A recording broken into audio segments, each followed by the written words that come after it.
African scholar John Alambila Azuma, a professor of world Christianity and Islam studies, exposes the legacy of Arab-Islam slave trade in Africa, a subject that has been consistently swept under the rug by the Arab world, aided by its religious converts in Africa. Dr. Azuma is unapologetic in this interview. He speaks next.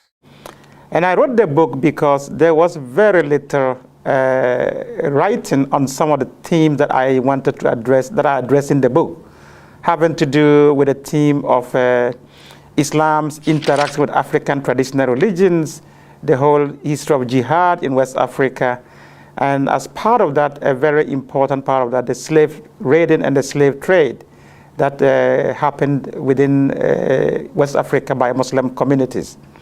That was why I wrote the book, because not many had written on these kind of themes in Islam history in West Africa.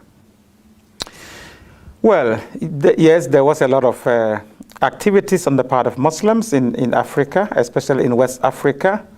What happened there was not necessarily outside colonization, but there was a form of colonization in the sense that the dominant Islamic tribes conquered weaker tribes and imposed Islamic rule over them. And therefore, there was some kind of internal colonization going on.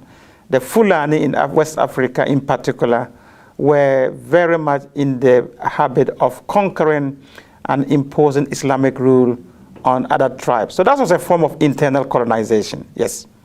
Absolutely, that the Arab conquest of North Africa was a form of colonization that took place in the 7th century when Arab Muslims burst out of Saudi Arabia and conquered Egypt and went on to conquer the whole of North Africa. There were a lot of Berber tribes there.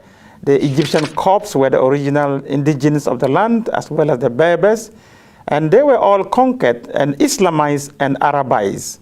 That was also a form of colonization, definitely. Not to the extent that the West has become very critical. In fact, many Muslims don't even admit that there was any form of colonization.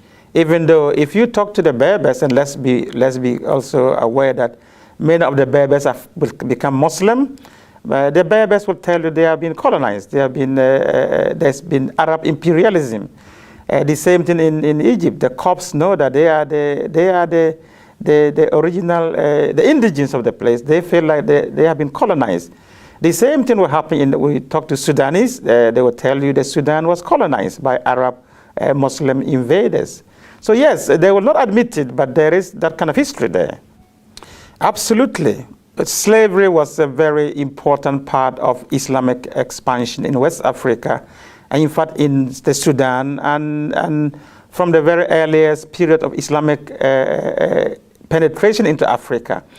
It started by buying, purchasing slaves and trading in slaves, and then it went on from purchasing to raiding for slaves and capturing slaves deliberately, especially mainly black Africans, and transporting them into North Africa and into Saudi Arabia, the Arabian Peninsula, and onwards to the Ottoman Empire to Turkey.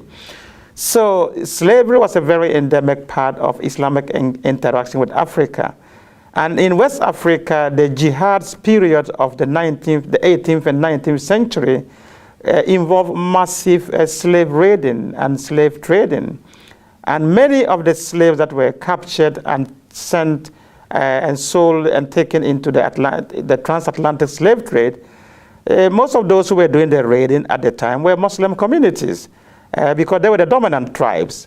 So a lot of that happened. That is not to say that non-Muslim communities were involved in raiding, but the dominant tribes were the Muslim communities that were doing the raiding at the time.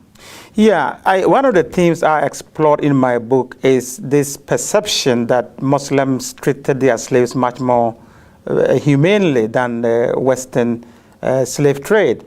And what I found out in my own research was that that is not necessarily the case, and that there were very harsh treatments of slaves by Muslim groups. It was just a done deal at the time. And one of the key differences I looked at in my book whereas slaves taken to the West were able to marry and reproduce and have their families, and you can still find large populations of African Americans today in North America and in the Caribbean. You go to the Islamic world and you find very few black remnants of the slave trade, which was very massive. And one of the reasons is that many of the male black slaves taken into the Islamic world were castrated as eunuchs, which meant that they could not, of course, reproduce. And the other factor is that many of the women were taken as concubines by their slave masters, and they gave birth to mixed races, and they were very much absorbed into the society.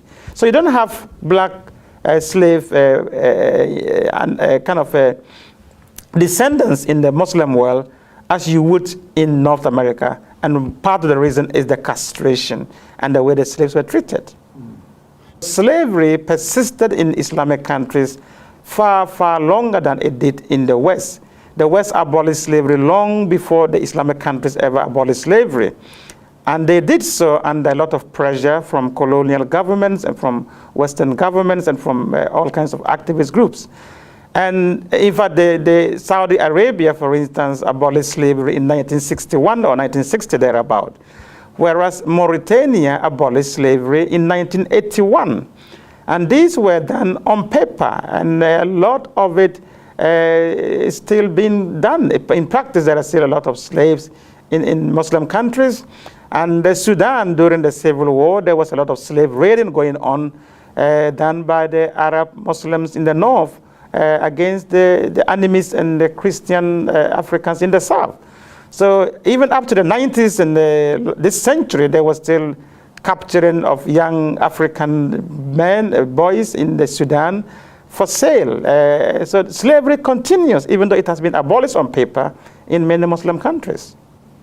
Yeah, it depends on which Muslims group we are talking about. But the golden age of Islam, many Muslims look back to the period between the 7th and the 9th century, when during the Abbasid Caliphate, or rather from the 9th century to around the 13th century, during the Abbasid Caliphate. They talk about it as the golden period of Islam. But if you look at that history, it is fraught with difficulties, with a lot of problems. Yes, a lot of progress was made under that period. There were times of very stable rulership. There were times of progress in terms of learning and science and exploration. There was a lot of that going on. But that does not necessarily, and that was the time that Islamic orthodoxy was formalized. So there were a lot of milestones within that period. But in terms of golden period, I think it's very tricky to begin to talk about golden periods. If we look back and look at how messy the whole situation was at that period and many other periods in Islamic history, just like many of the other empires. Absolutely. And during that time, it has to be said, Muslims were not the only ones who were conquering, other people were conquering also. And slavery, yes, during the 9th up to the 13th century, slavery was still very much an Islamic phenomenon as compared to the West. Of course, there was ancient slavery in many other societies, but in terms of chattel slavery, in terms of slavery as an institution, that was profitable. That was very much still an Arab Islamic preserve until the West came in sometime from the 15th, 16th century onwards. So yes, there was a lot of that as part of that so-called golden period of Islam. Hence, in the study of Islam in the West, the dominant convention is that a critical approach is reserved for the Christian past, but forbidden for the Muslim past. The net result is a romantic picture of the history of an Islam, avoiding and sometimes denying such issues as the jihadists' slaughter and massive enslavement of traditional African believers. Yeah, that is actually a very important question. I, as an African who embarked on the study of Islam in Africa, was very frustrated that, especially back in the 90s when I was doing my studies, that Western academics were shying away, almost self-censoring on these difficult themes of jihad, of the violence associated with jihad, and the slave raiding and slave trade that was very massively undertaken by Muslim societies in Africa. And some only noted in a footnote, and we don't want to discuss it.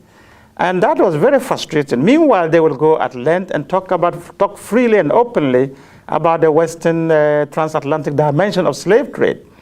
And so for me, this painting of a very romantic picture of the Islamic past in Africa was hindering interfaith dialogue and dialogue between Muslims and Christians in particular.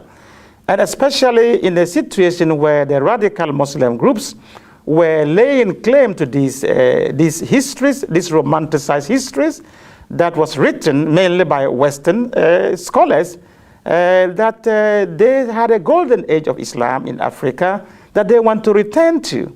Unfortunately, many of the groups that we have today that are ideological Muslim radical groups, and even Boko Haram in Nigeria, are laying claim to some of these romanticized histories that has been contributed to by Western scholarship and academia on the west of Islam in Africa.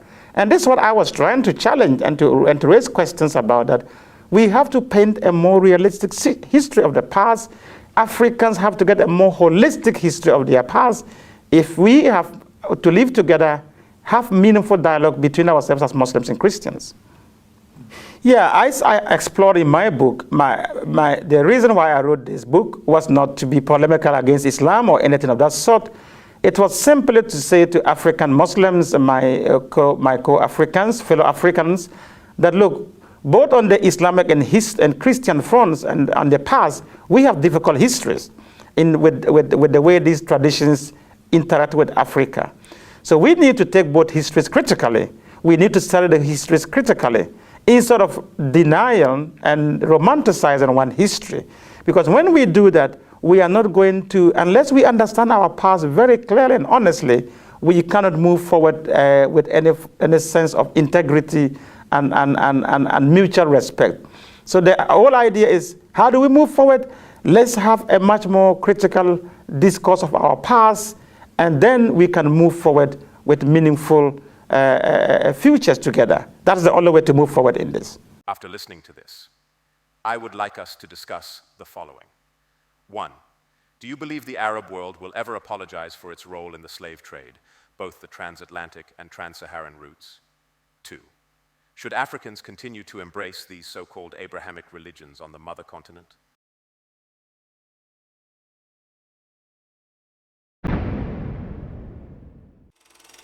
Until the lions have their own historians, the tales of the hunt will always glorify the hunter.